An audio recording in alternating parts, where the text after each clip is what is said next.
am really excited for 28 years later. It's coming out this week as of this recording. And it just kind of got me in a bit of a kick, for zombie films. And I recently just rewatched the 28 years later trailer, the first one, because I don't even want to be exposed to any of the new trailers now because I want to go in knowing as little as possible. But that first trailer, I think, is one of the best trailers that we've gotten in 2025 this year. It was very impressive, just from the visuals, the music, the audio that was used. Thought was so great, and has a pretty incredible legacy. When you think about it, and it just has me just very hyped, and it also just got me started to think about zombie movies in general. The good, the bad, but also what was the last good zombie movie in theaters? Train to Busan, that came out over a decade ago, nearly a decade ago. I think 2015, 2016. Zombie movies, I think, used to kind of dominate one of the most popular horror subgenres, but now they're at a point where they're kind of barely getting to theaters, barely crawling. A lot of them are just kind of streamed releases or television. The genre, the subgenre that I think just once captivated us, entertained us, terrified us. It feels like it's kind of on life support for these last 10 years. Maybe a bit hyperbolic to say, but it's just been a while since a zombie movie captured our collective attention, mainstream attention. There'll always been niche zombie films, obviously, but nothing on the scale of something like 28 Days Later, right? But that might change because 28 years later is coming, and it could be the resurrection of the subgenre, that we've been waiting for quite some time. I do kind of feel like there's a bit of exhaustion. The zombie subgenre is exhausted. What once felt like a really gritty and shocking, horror genre, now it just kind of feels recycled. We've seen kind of derivative iterations of walking corpses. We've heard the same survivor speeches. We've seen the same stories. It's like we're all watching the same apocalyptic endings. When I think of the more recent zombie film franchises, one of my first, thoughts is to go to Resident Evil. The movies, that is. The games have been great. The games have been absolutely fantastic. The genre is very healthy in the video games, in the video game space. But the movies, that just showed the worst aspects of the genre. Particularly the last one, Welcome to Raccoon City, was an abomination. And even on the small screen, The Walking Dead. What a disappointment, even though it clearly has an audience that's watching the 15 different spin-offs that are going on right now. It's crazy how that show's still going on in its various forms. And I fell off of the original season, the original series, in the middle of season 3, because I realized, I don't even like any of these characters. It's fuck them. But I feel like that show lost its momentum for a lot of people, and it just became dull and tired and honestly trite. The Last of Us, you can point to well, look at that. It's very successful, but I feel like the Last of Us, especially season 2, has turned a lot of people off. Horror fans and general audiences, of course, are still into horror, obviously. I think the genre itself, the genre of horror, is healthier than ever. We have such a wide variety of different types of horror films, whether it be slashers or supernatural movies or creature features. We've had several films just this year, horror films that are great. Companion, one of my favorites this year, great sci-fi horror comedy, Bring Her Back, latest picture from the Philippa brothers. And obviously, I think the best movie of the year so far has been Ryan Coogler's Sinners, a film I actually just rewatched earlier last week. And yeah, watching a second time, you just catching all the little details you might have missed before. It's wow, this is a fantastic film. One of the best of 2025, if not the best. Going to be very hard to beat, in my opinion, later this year. But I'm just thinking about, in thinking about 28 years later, I was just thinking about 28 Days Later. What made the original film so good? And I just realized 20 years later just didn't give us zombies. It gave us rage, fast, violent rage, unrelenting creatures. It it made it feel a little more real. You know, it's not just the moaning ghouls, which of course classic. We all love those movies, but I like that it depicted this new iteration, just these infected humans who are just so overcome with rage and fury. You know, along with, you know, Danny Boyle's direction and Cillian Murphy's performance, along with the rest of the supporting cast, who did a wonderful job. Everyone from Christopher Eccleston to, you know, Brendan Gleeson. That movie, it just wasn't about zombie survival. It was about just the collapse of human society. It was about trauma and the choices that everyone made along the way. Grief played a huge role. You know, living in almost like a constant state of shock, just always affected by post-traumatic stress. You know, making many of the characters act in horrible ways. You know, doing terrible things to each other. And then, of course, you know, 28 weeks later, added some interesting aspects of the franchise. I'm not the biggest fan of that, but I have to admit, it added the whole military horror angle to it and the moral ambiguity. You know, it wasn't perfect, but it raised the stakes of the idea of a larger global pandemic. And then after that, we just haven't really heard anything from the franchise since then, for almost 20 years. And I feel like 20 years later is bringing back something familiar, obviously, being a direct sequel to the first film, but also might be introducing some modern and relevant things as well that made the original movie so fresh and so genre defining. You know, again, Danny Boyle and Alex Garland are back, and so is Cillian Murphy. At least, you know, as a producer, I think he'll appear in the latter sequels, but that's exciting in itself. Is like, oh, knowing that Cillian Murphy is going to be appearing in this new film sequel series, and also getting the two original guys that made the first movie as good as it was. I think that alone gets people excited. They're leaning into that into the marketing. You know, this also just, I don't think it's not just a sequel. I think it's overall it's a statement. It's a second chance to like really explore how we've changed as a society 20 plus years after the events of that film. You know, exploring pandemic trauma, government distrust, desensitized violence. You know, imagine the rage virus in the 2020s, in 2025, through like a modern lens. You know, it's coming when I think a lot of audiences, they're not going to see every single big blockbuster film out there. I mean, one of the most successful movies so far this year was Sinners.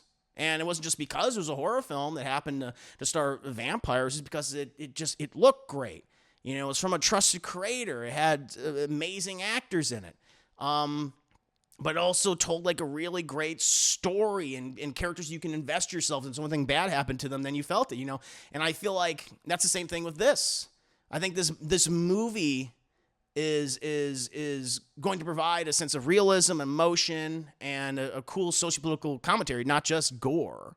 You know, if 20 years later nails all those things, and if it delivers in the horror and the heart of it all, you know, I think it could really, like, truly usher in an entire new wave of zombie films. It could essentially save the zombie subgenre. You know, it's not about the infected themselves. It's about the identity and what distinguishes the human and the survivor and the person who's morally reprehensible, and also the infected themselves. You know, I feel like there's like 5 things that this movie could do to like truly help revitalize the subgenre. Obviously, I think bringing back the fast rage fueled infected, showing it that like they've evolved. I think that's like really cool. Like, again, like the infected in the 20 Days Later, they weren't your traditional zombies. You know, they weren't slow moving. They weren't rotting. They were fast. They were primal. They were terrifying. And I feel like this new take on zombies is what made audiences like really gravitate towards that film. Made the ideas like living in a zombie apocalypse, you know, because we all have our idea of what we would do with a zombie apocalypse. I would go to the mall, live this way, I would stock up on this thing, get all the guns I can, and like, you know, hang out with my friends. We'd just be, you know, braining zombies, shooting zombies in the head for the next, you know, several years, living off the living off the the grid, and living off the land and enjoying ourselves. But if the fast zombies are real, then we're fucked. Look, we don't stand a chance against that. I think that is what kind of upped the terror. And what makes it interesting is that clearly they've indicated that these rage-infected zombies or infected, they've evolved somehow to stay alive, to keep going. And that is intriguing in itself. They look bigger. They look nastier. Look grosser. Look goopier. So I want to see, like, what does that look like? Are there different types of evolutions that have happened, over the last 20-year period? I think that's really cool. So bringing them back, but doing a new twist on them, I think is really cool and really intriguing. Number 2, I think, is just returning to that kind of grounded humor, human-centric horror story. I feel like a lot of zombie stuff over the last, decade or so, particularly when it comes to like Walking Dead, it's not even about the people anymore, because you're just kind of sick of them and their soap opera antics. It's like, all right, what's one cool new zombie effect we can have, right? But what made that first movie work so well was its grounded story, and dealing with the trauma and the shock of that all, and just the moral collapse of society. It's like, yeah, you had some cool gore effects in there and everything, but yeah, what happens to society after that? And it looks like that's what this movie is going to explore. It's like you have it where you have a huge swath of land in the UK, and it's seemingly completely infected, and you have some people living on an island, and they maybe a possibly rite of passage is to go there. Like you have Aaron Taylor Johnson, his son, they have to go in there and do a mission or something. I think that's going to really drive interest and invest us in their story. I think that's really cool. It's really smart, much like in the first film, giving us believable characters who are going to have really interesting ethical dilemmas along the way. We will be able to connect to that emotionally. Along with introducing a pretty looks like stellar supporting cast. Like Ray Fiennes looks like he's a fucking maniac. You're making these giant bone towers and stuff. I want to know more of that guy. Again, grounding, I think, is really cool. The other thing I think is going to be very interesting is just the fact that, okay, like in 28 Days Later, we're dealing with a pandemic, essentially. Well, we just went through a pandemic. I feel like this movie might reflect some post-pandemic fears and the idea of a modern collapse. I think that works because, again, we lived through a real pandemic.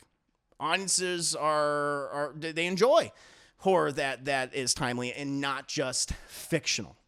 Again, bringing us close to the material itself, bringing us close to the characters. I think that's really cool.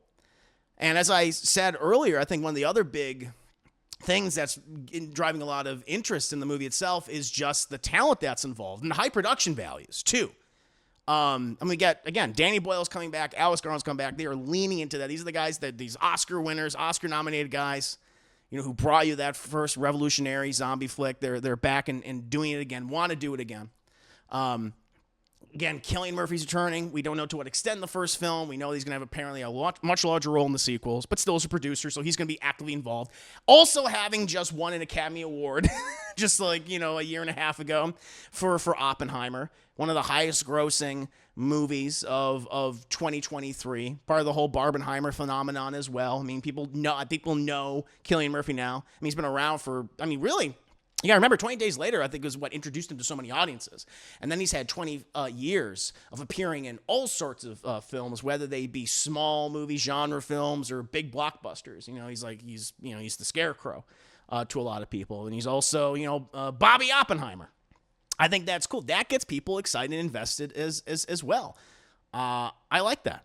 And I think the last thing is, it's just that I think that what this movie promises is to expand the world, but at the same time not lose a sense of intimacy. 20 Weeks Later, well, not my favorite movie or zombie film, it did hint at a larger global spread, but it didn't really go far enough because I don't think the story was as strong. I didn't have the budget and the scope, the imagination to do so. But again, the idea of a 28-year time jump is so huge. It's like, what were all the changes that have happened over those nearly 3 decades? The possibilities are endless and fascinating. That is also really, really cool. Lean to that. And all the marketing is pushed it that way. It's like first it was 28 days, and then it was weeks, and then it was months, and then it was years. It's like, oh wow, that is exciting. It kind of like rewatching the trailer. It indicates a sense of scale and history, and that is going to be really exciting to explore. Not just for the zombies' own evolution that we're going to see. Obviously, we're going to see that. They've already talked about that. But also what society look like in some of these places, these human communes that have survived. There seems to be maybe like a cult angle, hunters, Ray Fiennes crazy ass making bone temples. Like, that is really intriguing to me. You know, showing what the world looks like decades after, or at least this region looks like decades after the collapse, the economic, the moral collapse. But at the same time, also having that central pair of characters, it looks like. Aaron Taylor Johnson and his son, still following a small group of people trying to survive, interacting with all these big, grand things, right? So we don't get, like, lost in the grandiosity of it all. We still have this, like, intimate look through them. But also still hint at, like, the global stakes at hand. And I think that's really, really exciting. And I just wanted to talk about that. I just want to talk about 20 years later because I think it might have the potential to do something similar that 28 Days Later did all those years ago. Possibly not only just be a great movie, which I'm hoping at the very least it's that. It's a really great horror film. I think we all want that. But I do wonder if the zombie subgenre kind of, falling away, certainly theatrically. I wonder if this will usher in a new wave of theatrical zombie films. With new takes and new ideas, or stuff that maybe they've considered adapting, but they didn't because of maybe diminished interest or because they feel like there's more zombie stuff on television. I don't know. As always, a genre, a subgenre, I don't think is ever truly dead. You just got to get people in there that are creative and have a really good idea. And then after that, you're off to the races. You can do something really inspired. I mean, people saying like the zombie genre was dying or dead in the 90s, and then look what happened with 28 Days Later, revitalized it. Because of that, we got some incredible zombie films throughout that certainly in the 2000s. I mean, Dawn of the Dead happened like 2 years later. Huge hit, critically and commercially. So all I'm saying is I feel like 20 years later can do just that as well. But I'm actually very curious about you guys. What are your thoughts on the franchise? Do you think that the zombies subgenre has kind of been suffering, languishing to a degree, certainly theatrically? And do you think 20 years later has the potential to be that shot in the arm, that rage-filled shot in the arm to the zombie subgenre? Let me know. 5 minutes later. Jeremy, 20 years later out? No, it comes out later this week. Comes out in a couple days. No, I just want to talk about the movie. Just want to talk about the movie in general because I've just I'm doing some like 28 days like centric stuff, 28 years later centric stuff, and I rewatched the trailer today. It's just like, fuck, this looks so fucking hype. So I'm looking forward to that. One of Them Days was number one at the box office when it came out. One of Them Days. I'm not sure I know what that is. One of Them Days. That's where One of Them Days is getting a sequel. Let's see here. One of Them Days. That's a zombie movie? I thought this was like a comedy. I didn't know One of Them Days was a zombie film. The one with Keke Palmer? That's a spoiler. I did not know that was a zombie movie. That's fucking wild. Holy shit. Well, they hit that in the marketing very effectively. Let's see here. Dibble's like, got 50 minutes in the first episode. Wish You the World Part 2 and turn. Oh, yeah, that's what I've heard. I've heard it's bad. Okay, miss. Oh, you're good. The movie hasn't come out. I just want to talk about it. I need a marathon of movies before going to see the new one. Yeah. Trying to be honest, it's an incredible movie. It is. It's great. What happened to that American remake they announced? I hope it was canceled. Yeah, it's just like, I don't need a remake. I know it's not going to be anywhere good compared to the original. Maybe I wouldn't be shocked. Well, that's the thing. Like, if this movie is a success, which I feel like it probably will be, you probably will see it being remade. The last big zombie movie that came out was Arm of the Dead. Oh, man, no wonder. I'm thinking, like, what was the last, like, good, I was thinking, like, good one, but you're right. The last big one, but even that one it wasn't theatrically released. It was streaming, but yes, that was, I guess, the one of note. And boy, howdy, was that an awful movie. Oh, my God. The Walking Dead absolutely became a soap opera. Yeah, that's the thing. It's like, all these characters, you just hate them. They're all just backstabbing. They just suck. Awful show. The Infected. When we do get Jarvis says when we do get a zombie like movies, they're not zombies. Like recently, we got The Sadness, which is kind of a zombie movie, but instead of zombies, they're just people who got insane or rage virus. They're still talking and planning on like zombies, which are mindless animals. So zombie movies don't haven't left. They just became something different.